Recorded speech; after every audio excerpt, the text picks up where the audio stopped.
Wesh, wesh, wesh. Une introduction somme toute classique. Donc là, il est 8h26, je suis en train de petit déjeuner, ou plutôt de m'abreuver comme je peux. Étant donné que vous connaissez cette situation où il ne reste que 1/8 de verre dans la brique, mais qu'elle reste au frais. Et que quand vous choisissez de finir la brique et de prendre une autre brique, vous vous rendez compte qu'il n'y en a plus. Et donc que vous buvez ne serait-ce qu'une goutte de jus de pomme frais, mais c'est tout. C'est une situation extrêmement casse-pied. Oui, oui, j'ose le terme, oui, je suis vulgaire, c'est casse-pied. Je suis désolé, moi je suis quelqu'un d'honnête, de franc, je donne mon avis, c'est une situation qui est casse-pied. Ah oui, je voulais aussi vous présenter une nouvelle figurine pop de ma petite collection, de mon petit royaume. C'est donc Thanos de Avengers Infinity War avec le gant de l'infini. C'est une de mes figurines pop préférées, tout simplement parce que c'est Thanos, quoi. Et d'ailleurs, j'ai remarqué un truc sur, petite parenthèse, j'ai remarqué un truc sur la figurine pop de Thanos.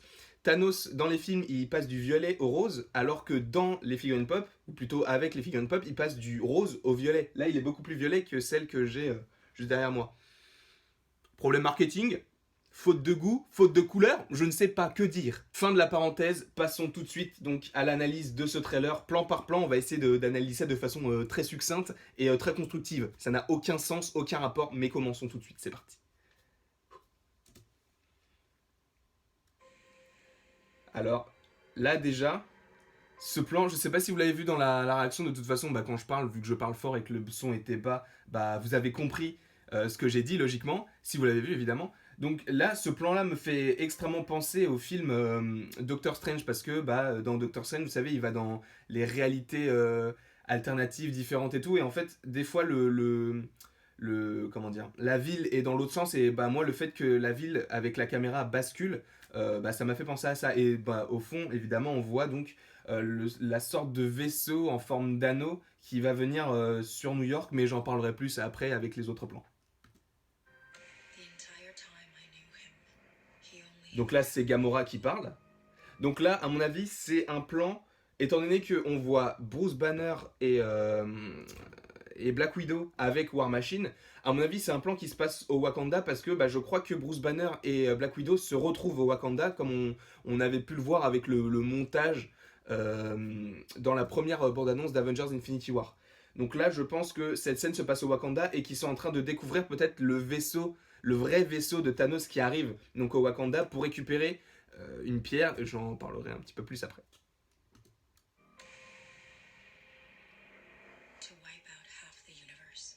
Donc oui, par rapport à ce qu'elle vient de dire, tuer la moitié de l'univers, je crois qu'en fait les agissements de Thanos sont différents, ou plutôt les objectifs de Thanos sont différents de ceux des comics. Je crois que dans les comics, il veut séduire la mort, alors que là, en fait, il veut juste tuer la moitié de l'univers pour que tout l'univers soit...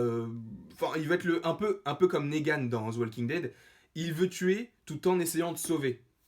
C'est un peu contradictoire, mais c'est vrai qu'on peut on peut ne pas comprendre son point de vue. Évidemment, tuer, c'est mal, je vous le rappelle. Mais on comprend un peu sa psychologie, et ce qui en fait un personnage assez complexe. En tout cas, je bug un petit peu, juste par rapport à ce qu'on voit dans la bande-annonce, en tout cas. Donc là, c'est la vitre qui a au-dessus de la maison de Doctor Strange, qui est le symbole des sorciers suprêmes, je crois. Il y en a une à New York, à Londres, et je crois qu'il y en a eu une à Hong Kong, étant donné que le film Doctor Strange se passe en partie à Hong Kong, avec Wong qui est donc dans la maison de Hong Kong pour protéger cette maison-là de Cassilius.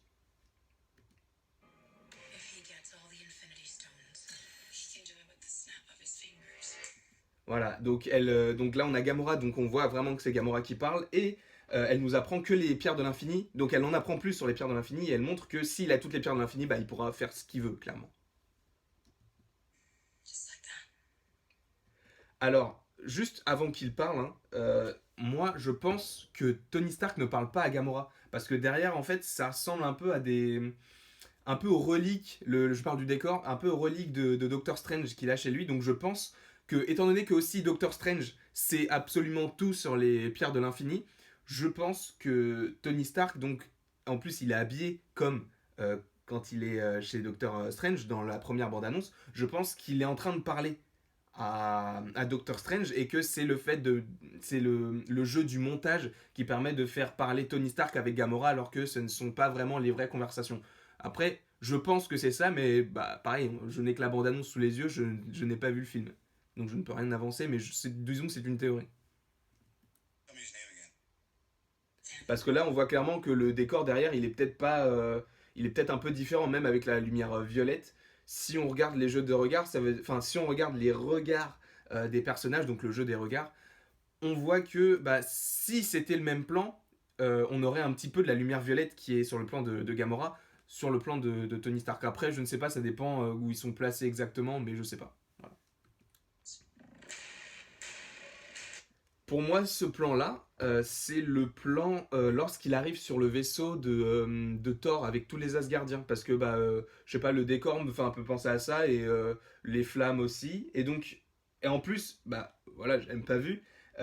Quand il enlève son casque, il n'a qu'une pierre. Il a que la pierre violette, qui est la pierre du pouvoir, qui est chez les Nova Corp, là, à Xandar. Donc, on a vu dans Les Gardiens de la Galaxie, volume 1.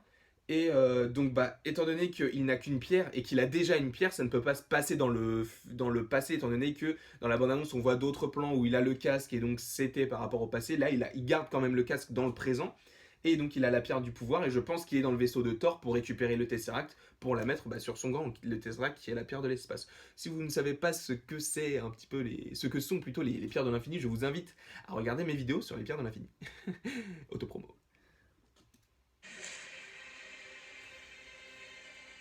Donc là, c'est ce que je disais aussi dans la réaction, c'est une photo que Marvel avait sortie avec d'autres photos, avec par exemple Doctor Strange, Wong, Bruce Banner et Tony Stark. Par exemple, enfin il y avait des photos comme ça, et là il y avait une photo aussi avec Spider-Man qui était accroché au bus scolaire. Et bah, d'ailleurs ça m'a fait, je trouve que c'est assez étrange, parce que s'il sort du bus comme ça veut dire que quelqu'un a dû le voir, sauf s'il est vraiment très rapide. Donc enfin, que les gens du bus savent plutôt que c'est Spider-Man. C'est assez intriguant, je sais pas. Après, voilà, on verra par la suite. Donc là, on a Tony Stark qui suit le. Oui, ça, j'ai pas très bien compris aussi. Parce en fait, je comprends pas vraiment l'utilité de cet anneau métallique. Je ne sais pas si c'est une sorte de portail, mais si c'était une sorte de portail, bah, il n'aurait pas besoin de l'envoyer étant donné qu'il a la pierre de l'espace et que, bah, on l'a vu dans Avengers 1, Loki fait venir les Shitori avec la pierre de l'espace et je comprends pas pourquoi l'anneau vient à New York et puis il repart instantanément et avec Iron Man qui le suit. Ah, peut-être que c'est parce que dans la première bande-annonce, on avait vu que Spider-Man était sur le rond métallique pendant son ascension vers l'espace. Et donc peut-être que Iron Man essaye de sauver Spider-Man et lui donner le costume, donc l'Iron Spider, qui lui permettra de respirer dans l'espace, enfin tout ça, enfin la nouvelle combinaison quoi, son nouveau costume. Donc là on a la pierre du temps, Wanda et la vision, donc clairement on voit que le décor est assez. Disons il est comme une omelette forestière, quoi. Il est forestier, oui, alors oui, je sais, je suis désolé, j'avais rien en stock, cette vanne est vraiment pourrie. Bon, reconcentrons-nous sur l'analyse. Ils sont au Wakanda, derrière on voit des arbres, je ne vois pas où est-ce qu'ils pourraient être, enfin, à part au Wakanda, je ne sais pas. De toute façon, juste après, il y a le Wakanda, donc là, on voit donc les guerriers de Black Panther avec notamment, comment elle s'appelle, Okoye, qui est aussi Michonne dans The Walking Dead. Et donc, on voit donc les Avengers qui arrivent. Donc, on a Captain America, donc Bruce Banner, on a Vision en arrière-plan, le Faucon, Scarlet Witch, War Machine, et on a aussi Black Widow. Et ce qui est étrange, c'est qu'il n'est pas fait appel ni à Ant-Man ni à Hawkeye. Même s'ils sont dans le film, c'est vrai que c'est étrange. D'ailleurs, ils sont ni dans la bande-annonce, ils sont même pas crédités au niveau des noms au-dessus au-dessus du poster. Ils sont même pas sur le poster et c'est vraiment étrange. Je trouve que c'est étrange. Après, peut-être que c'est parce qu'ils ont un rôle minime et qu'ils joueront un rôle plus important dans le 4. Je sais pas. Donc là, on m'a fait remarquer. Ah oui, je fais cette vidéo en vous précisant que je n'ai pas regardé les analyses d'autres personnes. J'analyse vraiment ce que j'ai vu et ce que mes proches m'ont fait remarquer. Mais sinon, je n'ai pas regardé les autres vidéos pour tricher un peu pour savoir ce qui se passe vraiment. Mais en tout cas, on m'a précisé que là, en fait, au bas de l'écran, on voit le nez et la bouche de la vision. Et de toute façon, Shuri, donc c'est le personnage de Shuri, a un hologramme de vision dans la main. Avec la pierre de l'esprit clairement sortie du lot, on va dire, parce elle est jaune et l'hologramme est bleu. Alors, il y a une théorie qui dit que Shuri va sûrement réparer, entre guillemets, la vision. Et moi, je pense que c'est possible que ce soit Shuri qui donne cette apparence humaine à la vision, pour se cacher de Thanos et tout ça. Mais après, je ne pense pas que ce soit possible, étant donné que, pourquoi Shuri cacherait-elle la vision si même en humain on voit la pierre de l'esprit? Enfin, ça n'a aucun sens. Qu'il soit rouge ou qu'il soit en humain, on verra toujours la pierre de l'esprit. Donc Thanos la verra quand même. Sinon, je pense que cette scène, donc qu'on avait vue dans la première bande-annonce, ça peut être une sorte de vision, parce qu'on sait que Scarlet Witch peut lire dans les pensées des gens. Et elle a déjà lu dans les pensées de Ultron quand c'était Ultron dans la vision, dans Avengers l'ère d'Ultron. Elle a vu la destruction, tout ça. Et est-ce que là, ce serait pas possible de voir, en fait, ce que rêverait ou ce que pense Vision de sa relation avec Scarlet Witch, et il verrait donc lui en humain, donc pas différent des autres, avec Scarlet Witch, et qui vivent une parfaite... enfin, qui soient bien ensemble, quoi. Et je pense que c'est possible que ce ne soit juste une vision et que ce ne soit pas vraiment une scène du film à part entière. Donc là, Shuri. Donc là, on a les gardiens de la galaxie qui descendent sur une planète donc futuriste. Je pense qu'ils sont... je pense pour moi qu'ils sont à... je ne sais plus, je crois que c'est l'astéroïde Nowhere. C'est là où se trouve le collectionneur qui possède la pierre de la réalité. Enfin, pour l'instant, on pense parce que on sait qu'il a plus vraiment de collection vu qu'elle a explosé à cause de sa sbire, entre guillemets, enfin sa servante qui a fait exploser l'antre du collectionneur avec l'orbe, donc qui est la pierre du pouvoir dans les Gardiens de la Galaxie.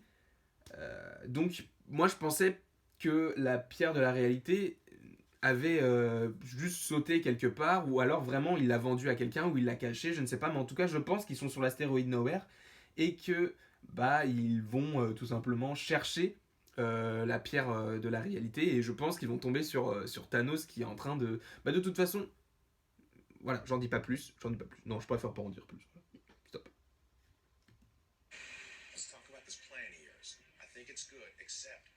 Donc là, on a Star-Lord, Iron Man, Drax, et à côté, donc au niveau de la caméra, on a Spider-Man qu'on voit pas là, tout de suite parce qu'il est hors champ.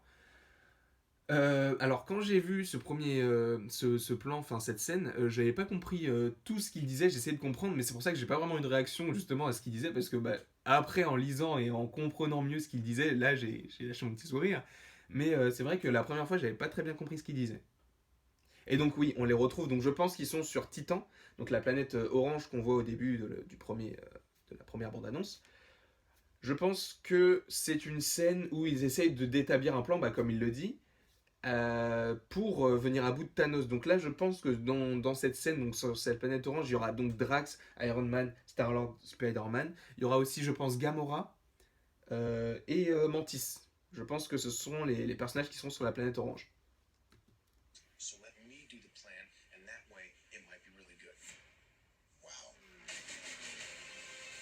Alors là, ils sont clairs, ils sont au Wakanda, et en fait, on voit des sortes de pics, comme des crocs, on dirait, mais je pense que ce sont des vaisseaux qui tombent sur le Wakanda pour lâcher les Outriders, ce qui sont les aliens du film Avengers Infinity War.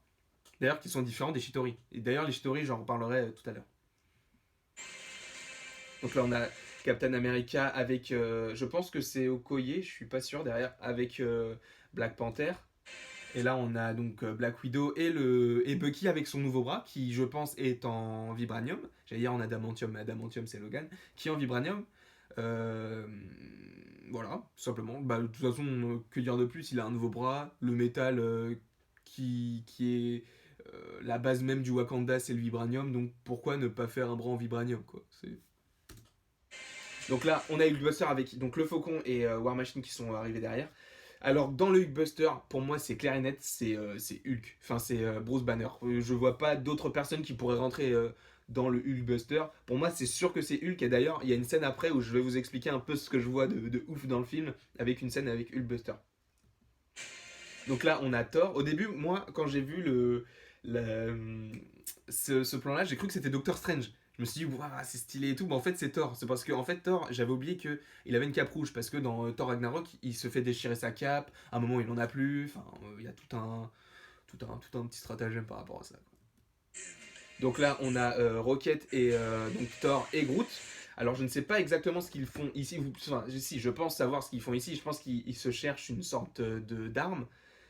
Et. Comment dire, je pense que, enfin, c'est ce que j'ai lu dans vos commentaires, c'est que apparemment, ça serait Rocket qui lui créerait une arme. Mais il y a le personnage de Tyrion dans Game of Thrones qui s'appelle Peter Dinklage, je crois, qui est dans le film. Et je crois que ceux qui ont forgé les armes des Asgardiens, c'est un royaume de nains. Et étant donné que Peter Dinklage est une personne de petite taille, il pourrait très bien coller au personnage du roi des nains ou plutôt du créateur des armes. Et je pense que ça pourrait être ce personnage-là, enfin, qu'il pourrait être celui qui lui fera une nouvelle arme avec, parce qu'on sait que le Mjolnir en fait, donc le marteau de Thor, a été conçu depuis une étoile mourante. C'est la roche d'une étoile mourante et bah je pense que donc Peter Dinklage, si c'est ce personnage-là, pourrait lui confectionner une arme. Je pense que c'est soit Peter Dinklage, soit Rocket. Mais voilà. Mais d'ailleurs, je sais pas s'il brandit quelque chose, s'il a sa nouvelle arme là actuellement, ou s'il brandit juste le poing, parce que bah, depuis Thor Ragnarok, on apprend que le marteau ne servait qu'à canaliser ses éclairs, donc son énergie, mais que c'était lui le dieu, c'était pas le dieu des marteaux, c'était le dieu du tonnerre. Et donc là, on a le Teenage Groot. Et donc là, je crois donc qu'on a le. Comment ça s'appelle, le cercle, donc l'anneau qui était métallique à New York, qui revient sur Titan. Je pense que c'est Titan. Et donc là, on a. Donc je pense que c'est la planète de Gamora quand elle était petite. Oui, enfin, je pensais clairement que c'était Gamora parce que bah, c'est le seul personnage vert. Et étant donné que Gamora, c'est la fille adoptive de Thanos, on comprend comment elle a été adoptée. Et avec ce plan-là, en fait, je pense, justement, en revenant par rapport aux Shitori, je pense que ce sont des Shitori, donc les aliens qu'on a vus dans Avengers, premier du nom. Et derrière, en fait, je ne sais pas si vous voyez, je vais essayer de. Je sais pas si vous voyez d'ailleurs la flèche que je vais mettre. Euh, Là, ici, on voit une personne de couleur verte. Donc, c'est clairement la planète de Gamora. Et peut-être bah, justement que Thanos, à l'époque, était déjà en train de décimer la moitié de l'univers, commençait à décimer la moitié de l'univers, pour que l'autre moitié soit meilleure et que bah, la moitié décimée repousse sous de nouveaux traits et qui pourrait plaire à Thanos, justement.